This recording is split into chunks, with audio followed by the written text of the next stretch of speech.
जिसके जीवन में हमेशा कांटे ही मिले हैं। बेटी बड़ी हुई तो घर में मायके में दुख देखा, और मायके से गई ससुराल में तो ससुराल में दुख देखा।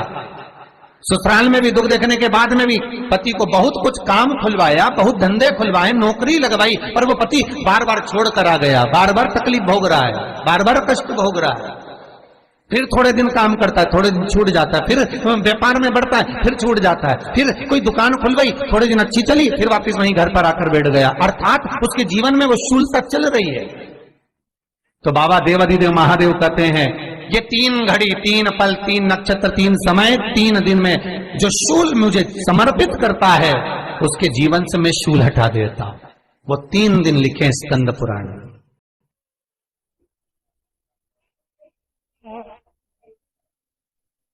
महाराज, बैसाख महीने में जो प्रदोष आती है, बैसाख के महीने में बहुत ध्यान से सुनना भाई, जो अपनी जिंदगी से बहुत तंग आ गए हो, परेशान हो गए हो, कष्टमय जीवन जी रहे हो, बहुत दुखी हो गए हो, उनके लिए ये स्कंद पुराण का चरित्र फिर मिले ना मिले, आप प्रेम से सुन लो।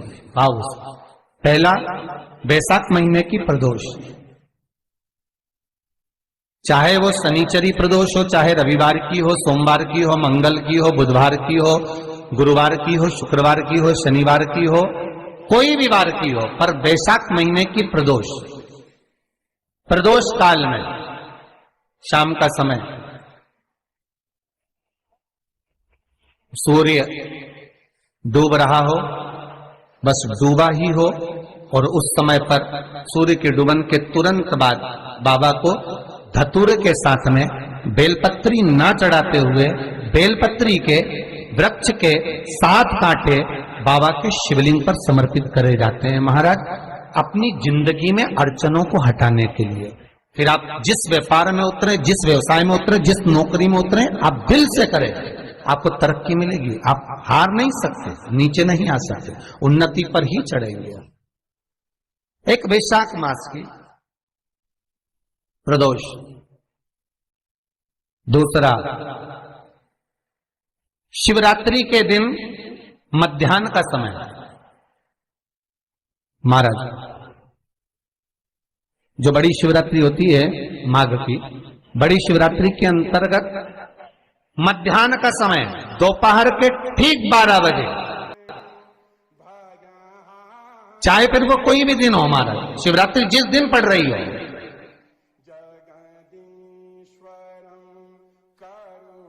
उस दिन भी धतूरे के साथ बाबा को 7 कांटे बेलपत्री के वृक्ष के समर्पित होते हैं महाराज। इसमें आप ये वाले जो कांटे हैं, जो शिवरात्रि के दोपहर 12 बजे वाले हैं, अगर कोई मदिरा पीने वाला हो, व्यसन में डूबने वाला हो, कोई जुआ खेलने वाला हो, कोई गलत वैश्यावृत्ति करने वाला, या अपने मार्ग से विचलित कोई व्यक्ति है, उसके लिए भी ये कांटे बहुत काम आते हैं महाराज।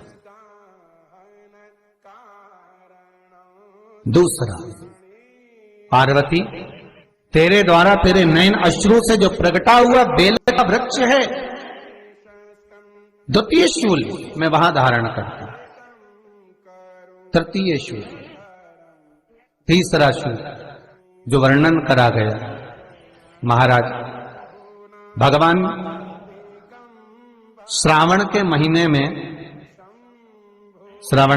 में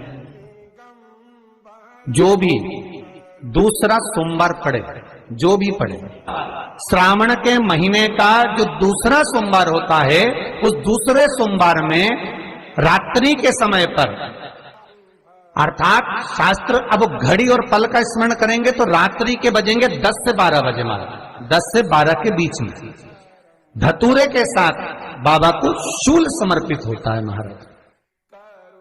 ये भी हमारी बांधाओं, तकलीफों को, व्यापार व्यवसाय के लिए, नौकरी सर्विस के लिए, बहुत सारे एग्जाम में आप बैठ लिए, गवर्नमेंट एग्जाम के लिए बैठ लिए, नहीं हो रहा, ये 3 बार मेरे शंकर को बेलपत्री के वृक्ष के शूल समर्पित होते हैं, उसका आनंद पाना और उससे अपने को सुख प्राप्त करना।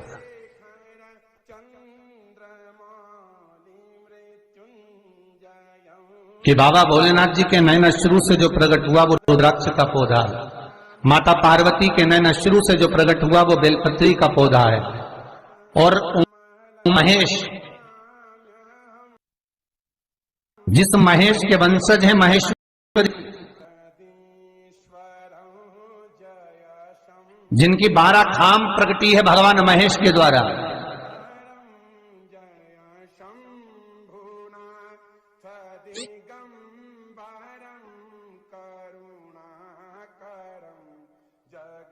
वो महेश और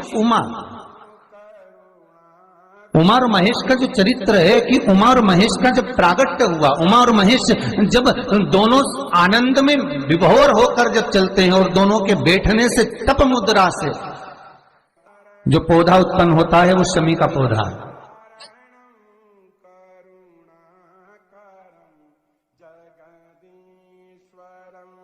शमी का पौधा।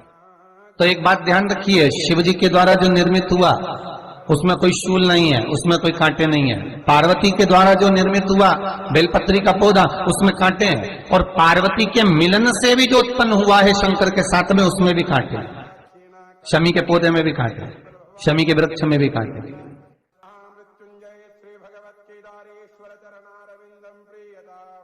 तो पार्वती जी स्कंद पुराण में प्रश्न कर रही हैं भोलेनाथ जी से कि प्रभु मुझे ये बताओ कि आपके द्वारा जो निर्मित हुआ उसमें शूलता नहीं है, पर मेरे द्वारा जो निर्मित हुआ उसमें शूल क्यों आया है, उसमें कांटा क्यों आया है?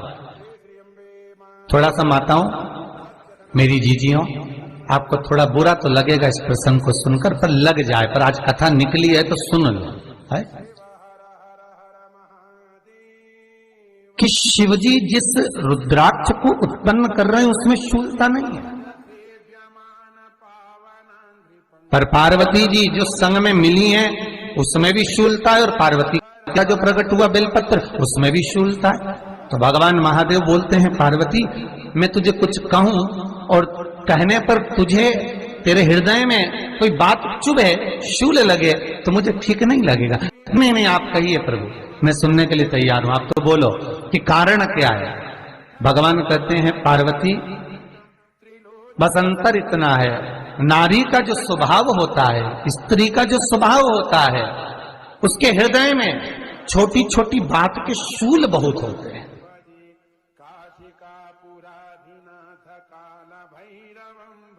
जेठानी ने ये कह दिया, देवरानी ने ये कह दिया, मम्मी ये बोल दी, तुम्हारे पापा ने ये कह दिया, तुम्हारी बहनों ने ये कह दिया, तुम्हारे भाई ने ये कह दिया, तुम्हारे रिश्तेदार ने ये बोल दिया। ये नारी के भीतर ये शूलता रहती है।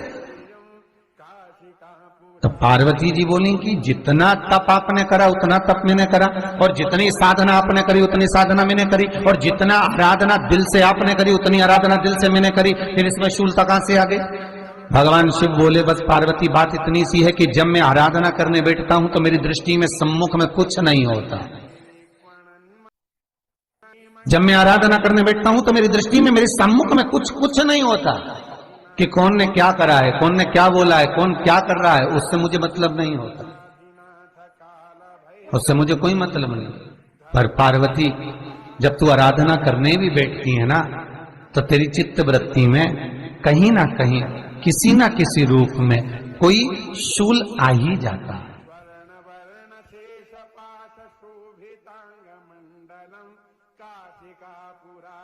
कई माताओं की आदत देखी साहब, भगवान की सेवा करने बैठी है तो भी भीतर थोड़ा सा शूलता भरी हुई है। महाराज बताओ, इतने सारे भगवान इकट्ठे कर लिए, मैंने बोला था बहू से कि वहां रख लेती, बताओ इतने सारे यहाँ पर लाकर रख दिए हैं, अब इसकी सेवा करना पड़ रही है, अब ये करना पड़ रहा है। प्रसाद लेने के लिए रसोई घर में गई, भगवान का भोग लगाने के लिए, तो उसमें भी शूलता आ गई। इतने घंटों से मैं सामान ढूंढ रही, फ्रिज में मिल ही नहीं रहा, मैंने रख के गई थी, भगवान जाने कहाँ चले गए। भगवानों को वस्त्र पहना रही है तो शूलता है। अलमारी का ड्रॉज खोला, इसमें मैंने सामान रखा था, ना जाने भगवान का श्रृंगार कहाँ चले गया, कौन ने हाथ लगाया, फिर शूलता आ गई। भोजन करने बैठे तो शूलता है, कोई कार्य के लिए जा रहे हो तो शूलता है। अर्थात कहीं ना कहीं नारी के जीवन में शूलता बनी हुई है। और पार्वती, जब तुम भजन करो, तप करो, साधना करो, भक्ति करो, उसमें शूलता नहीं होना चाहिए।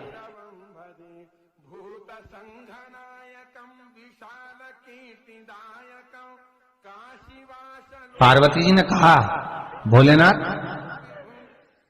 तो क्या आप मुझे स्वीकार नहीं करेंगे बेलपत्री के रूप में? क्या मुझे स्वीकार नहीं करेंगे शमी पत्र के रूप में? पद्म पुराण, स्कंद पुराण, लिंग पुराण, नर्मदा पुराण और शिव महापुराण, ये सारी पुराणे वर्णन करती है। पार्वती जी का खंड आनंद वर्षक कर रहा है, वर्णन कर रहा है। पार्वती खंड वर्णन कर रहा है, सती खंड वर्णन कर रहा है, उमा संहिता वर्णन कर रही है। क्या मेरा ये बेलपत्र का स्वरूप आप धारण नहीं करेंगे? इसमें शूलता इसलिए भगवान कहते हैं नहीं नहीं, धारण तो करूंगा।